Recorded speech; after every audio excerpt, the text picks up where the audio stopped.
ಎಲ್ರಿಗೂ ನಮಸ್ಕಾರ. ನಾನು ಶಿಲ್ಪಾ. ಇದು ಒಂದು ಸಮ್ಮರ್ ಸ್ಪೆಷಲ್ ಅಂತಲೇ ಹೇಳ್ಬೋದು. ಸೌತೆಕಾಯಿ ದೋಸೆ ಮಾಡ್ತಾಯಿದ್ದೀನಿ. ಇದನ್ನು ಮಾಡಲಿಕ್ಕೇನು ಹೆಚ್ಚು ಟೈಮ್ ಬೇಕಾಗಿಲ್ಲ, ಅಕ್ಕಿ ನೆನೆಸ್ಬೇಕಾಗಿಲ್ಲ ಅಥವಾ ಉದ್ದಿನ ಬೇಳೆ ಬೇಕಿಲ್ಲ. ತುಂಬ ಕಡಿಮೆ ಟೈಮಲ್ಲೇ ರುಚಿಕರವಾದಂಥ ಒಂದು ದೋಸೆನ ಮಾಡ್ಕೊಳ್ಬೋದು. ನಾನಿಲ್ಲಿ 2 ಸೌತೆಕಾಯಿನ ತೊಗೊಳ್ತಾ ಇದ್ದೀನಿ. ಈ 2 ಸೌತೆಕಾಯಲ್ಲಿ ನಾನು ಇಲ್ಲಿ 1.5 ಸೌತೆಕಾಯಿನ ಉಪಯೋಗಿಸ್ಕೊಂಡಿದ್ದೀನಿ. ಸೌತೆಕಾಯಿನ ತುರ್ಕೊಳ್ಬೇಕು ಚೆನ್ನಾಗಿ.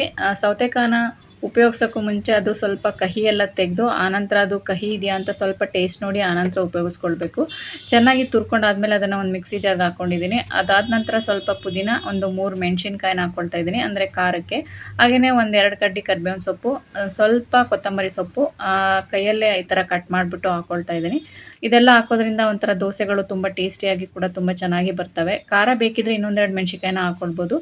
ಇಷ್ಟನ್ನು ಹಾಕಿ ನಾವು ನೀರೇನು ಹಾಕದೆ ಚೆನ್ನಾಗಿ ರುಬ್ಕೊಳ್ಬೇಕು. ರುಬ್ಕೊಂಡಾದಮೇಲೆ ಅದನ್ನು ಒಂದು ಪಾತ್ರೆಯಲ್ಲಿ ಹಾಕ್ಕೊಳ್ತಾ ಇದ್ದೀನಿ. ಅದಾದ ನಂತರ ಅದೇ ಒಂದು ಮಿಕ್ಸಿ ಜಾರ್ಗೆ ನಾನು 1 ಬೌಲ್ ಆಗೋಷ್ಟು ರವೆನ ತೊಗೊಳ್ತಾ ಇದ್ದೀನಿ. ರವೆ ಚಿರೋಟಿ ರವೆ ಇರ್ಬೋದು ಅಥವಾ ಮೀಡಿಯಮ್ ರವೆ ಇರ್ಬೋದು, ಯಾವುದಾದ್ರೂ ಉಪಯೋಗಿಸ್ಕೊಳ್ಬೋದು. ಆ ರವೆಗೆ 3/4 ಬೌಲಷ್ಟು ನೀರನ್ನ ಹಾಕಿದ್ದೀನಿ. ಅದಾದ ನಂತರ ಅದನ್ನು ಕೂಡ ಅಲ್ಲಿಗೆ ಸೇರಿಸ್ಕೊಳ್ತಾ ಇದ್ದೀನಿ. ಒಂದೇ ಮಿಕ್ಸಿ ಜಾರಲ್ಲಿ ಇದಿಷ್ಟನ್ನು ಹಾಕ್ಕೊಂಡು ರುಬ್ಕೊಳ್ಬೋದು. ನಾನು ಸ್ವಲ್ಪ ಜಾಸ್ತಿ ಆಗುತ್ತೆ ಅಂತ 2 ಸಲ ರುಬ್ಕೊಳ್ತಾ ಇದ್ದೀನಿ. ಒಂದೇ ಸಲ ರವೆ ಮತ್ತು ಸೌತೆಕಾಯಿ ಎಲ್ಲ ಒಟ್ಟಿಗೆ ಸೇರಿಸಿ ಕೂಡ ರುಬ್ಕೊಳ್ಬೋದು. ಈಗೆಲ್ಲ ಸೆಕೆ ಜಾಸ್ತಿ ಇರೋದ್ರಿಂದ ಇದು ಒಂಥರ ತಂಪು ದೋಸೆ, ಸೌತೆಕಾಯಿ ತಂಪು, ಹಾಗಾಗಿ ಮಾಡ್ತಾ ಇರೋವಂಥದ್ದು. ಈ ಥರ ನೀಟಾಗಿ ಮಿಕ್ಸ್ ಮಾಡಿದ್ಮೇಲೆ ಈ ಥರ ಆಗುತ್ತೆ.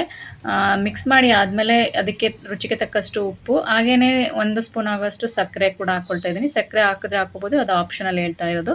ಸಕ್ಕರೆ ಹಾಕಿದ್ರೆ ಸ್ವಲ್ಪ ಕಲರ್ ಬರುತ್ತೆ, ಹಾಗೆಯೇ ಸ್ವಲ್ಪ ಕ್ರಿಸ್ಪಿಯಾಗಿ ಬರ್ತವೆ, ಹಾಗಾಗಿ ಹಾಕ್ತಾ ಇರೋವಂಥದ್ದು. ಅದೆಲ್ಲ ಹಾಕಿ ಆದಮೇಲೆ ನೀಟಾಗಿ ಮಿಕ್ಸ್ ಮಾಡಿ ಒಂದು 1/2 ಅವರ್ ಇಡಬೇಕು. ಒಂದು 1/2 ಅವರ್ ಇಟ್ಟು ಆನಂತರ ದೋಸೆನ ಮಾಡ್ಕೊಳ್ಳೋವಂಥದ್ದು. ತಕ್ಷಣ ಹಾಕ್ತೀನಿ ಅಂದರೆ ಅದು ದೋಸೆ ನೀಟಾಗಿ ಬರಲ್ಲ. ಅದೆಲ್ಲ ಆಗೋಷ್ಟೊತ್ತಿಗೆ ನಾನು ಮುಚ್ಚಿ ಎತ್ತಿಟ್ಟು ಚಟ್ನಿನ ಮಾಡಲಿಕ್ಕೆ ರೆಡಿ ಮಾಡ್ಕೊಳ್ತಾ ಇದ್ದೀನಿ. ಚಟ್ನಿ ಮಾಡಲಿಕ್ಕೆ ಸ್ವಲ್ಪ ತೆಂಗಿನಕಾಯಿನ ಸಣ್ಣ ಸಣ್ಣದಾಗಿ ಕಟ್ ಮಾಡ್ಕೊಂಡಿದ್ದೀನಿ. ಅದಾದ ನಂತರ 3 ಎಸಳು ಬೆಳ್ಳುಳ್ಳಿ ಹಾಕ್ಕೊಳ್ತಾ ಇದ್ದೀನಿ. ಒಂದು 3 ಮೆಣಸಿನ್ಕಾಯಿ, ಅಂದರೆ ಖಾರಕ್ಕೆ ಎಷ್ಟು ಬೇಕೋ ಅಷ್ಟನ್ನ ಹಾಕ್ಕೊಳ್ಬೋದು. ನಾನು ಖಾರ ಅಷ್ಟು ಬೇಕಾಗಿಲ್ಲ, ಹಾಗಾಗಿ ಸ್ವಲ್ಪ ಹಾಕ್ಕೊಳ್ತಾ ಇದ್ದೀನಿ. ಸ್ವಲ್ಪ ಕೊತ್ತಂಬರಿ ಸೊಪ್ಪು, ಹಾಗೆಯೇ ಸ್ವಲ್ಪ ಹುರ್ಗಡ್ಲೆ, ಸ್ವಲ್ಪ ರುಚಿಗೆ ತಕ್ಕಷ್ಟು ಉಪ್ಪನ್ನು ಹಾಕಿ ಚೆನ್ನಾಗಿ ರುಬ್ಕೊಂಡ್ರೆ, ನೀರು ಹಾಕಿ ಚೆನ್ನಾಗಿ ರುಬ್ಕೊಂಡ್ರೆ ನಮಗೆ ಚಟ್ನಿ ರೆಡಿ ಆಗುತ್ತೆ. ಚಟ್ನಿ ರುಬ್ಕೊಂಡೆ, ಚಟ್ನಿ ಆಯಿತು. ಈ ದೋಸೆಗೆ ಚಟ್ನಿ ಕಾಂಬಿನೇಷನ್ ತುಂಬಾ ಚೆನ್ನಾಗಿರುತ್ತೆ, ಹಾಗಾಗಿ ನಾನು ಚಟ್ನಿ ಮಾಡಿಟ್ಕೊಳ್ತಾ ಇದ್ದೀನಿ. ಒಂದು 3/4 ಗಂಟೆ ನಂತರ ನಾನಿಲ್ಲಿ ದೋಸೆ ಹಾಕ್ತಾ ಇರೋಂಥದ್ದು. ತವಾನ ಚೆನ್ನಾಗಿ ಫಸ್ಟು ಕಾಯಿಸ್ಕೊಳ್ಬೇಕು. ಬಿಸಿಯಾದ ನಂತರ ನಾವು ದೋಸೆನ ಹಾಕುವಂಥದ್ದು. ನಮಗೆ ಎಷ್ಟು ಅಗಲ ಬೇಕೋ ಅಷ್ಟು ಅಗಲಕ್ಕೆ ನಾವು ಹಾಕ್ಕೊಳ್ಬೋದು. ಅಂದರೆ ಕೆಲವರು ತುಂಬ ತೆಳ್ಳಗೆ ಹಾಕ್ತಾರೆ, ಕೆಲವರು ಮಂದವಾಗಿ ಹಾಕ್ತಾರೆ. ಅಂದರೆ ಯಾವ ಥರ ಹಾಕಿದ್ರೂ ಈ ದೋಸೆ ತುಂಬಾ ಚೆನ್ನಾಗಿ ಬರ್ತವೆ. ನಾನು ಫಸ್ಟು ಇಲ್ಲಿ ಸ್ವಲ್ಪ ಮಂದವಾಗಿ ಹಾಕ್ಕೊಂಡಿದ್ದೀನಿ. ಅದಾದ ನಂತರ ಸ್ವಲ್ಪ ತುಪ್ಪನ ಹಾಕಿ ಒಂದು ಲಿಡ್ನ ಮುಚ್ಚಿ ಒಂದು 2 ನಿಮಿಷ ಬೇಯಿಸ್ಕೊಂಡ ನಂತರ ಮತ್ತೆ ತಿರುವಿ ಹಾಕಿ ಅದನ್ನು ಎತ್ತಾ ಇದ್ದೀನಿ. ಈ ರೀತಿ ದೋಸೆ ತುಂಬ ಚೆನ್ನಾಗಿರುತ್ತೆ, ಮಾಡ್ಕೊಳ್ಬೋದು. ಹಾಗೆಯೇ ಇನ್ನೂ ಒಂದು ದೋಸೆ ಸ್ವಲ್ಪ ಕಡಿಮೆ ಸಂಪಣದಲ್ಲಿ ನಾನು ತುಂಬ ತೆಳುವಾಗಿ ದೋಸೆನ ಹಾಕ್ತಾಯಿದ್ದೀನಿ. ಈ ರೀತಿ ಕೂಡ ಹಾಕ್ಕೊಳ್ಬೋದು. ಹಾಗೆಯೇ ಅಲ್ಲಿಗೆ ಸ್ವಲ್ಪ ತುಪ್ಪ ಸೇರಿಸಿ ಕೂಡ ಹಾಕ್ಕೊಳ್ತಾ ಇದ್ದೀನಿ. ನಾನಿಲ್ಲಿ ತೊಗೊಂಡಿರೋ ಅಂಥ ಒಂದು ಕ್ವಾಂಟಿಟಿಗೆ 14 ದೋಸೆ ಆಗಿತ್ತು. ಬೆಳಗಿನ ತಿಂಡಿಗೆ ಇಷ್ಟು ಮಾಡ್ಕೊಳ್ಬೋದು, ತುಂಬಾ ಚೆನ್ನಾಗಿರುತ್ತೆ. ಇನ್ಸ್ಟಂಟಾಗಿ ಈ ಥರ ದೋಸೆನ ಮಾಡ್ಕೊಳ್ಬೋದು. ನಿಮ್ಮ ಹತ್ರ ಟೈಮ್ ಇಲ್ಲ ಅಂದರೆ, 1/2 ಅವರ್ ಇಡಲಿಕ್ಕೆ ಟೈಮ್ ಇಲ್ಲ ಅಂದರೆ, ದೋಸೆ ತಕ್ಷಣವೇ ಮಾಡ್ಕೊಳ್ಬೇಕು ಅಂದರೆ ಸೋಡಾ ಹಾಕ್ಬಿಟ್ಟು ಮಾಡ್ಕೊಳ್ಬೋದು. ಅಥವಾ ನೀರು ಹಾಕೋ ಬದಲು ರುಬ್ಬೋದಕ್ಕೆ ನಾನು ರವೆಗೆ ನೀರು ಹಾಕಿ ರುಬ್ಬಿದ್ದೀನಿ. ಸ್ವಲ್ಪ ಹುಳಿ ಆಗಿರೋಂಥ ಮೊಸರನ್ನ ಕೂಡ ಹಾಕ್ಬಿಟ್ಟು ಮಾಡ್ಕೊಳ್ಬೋದು.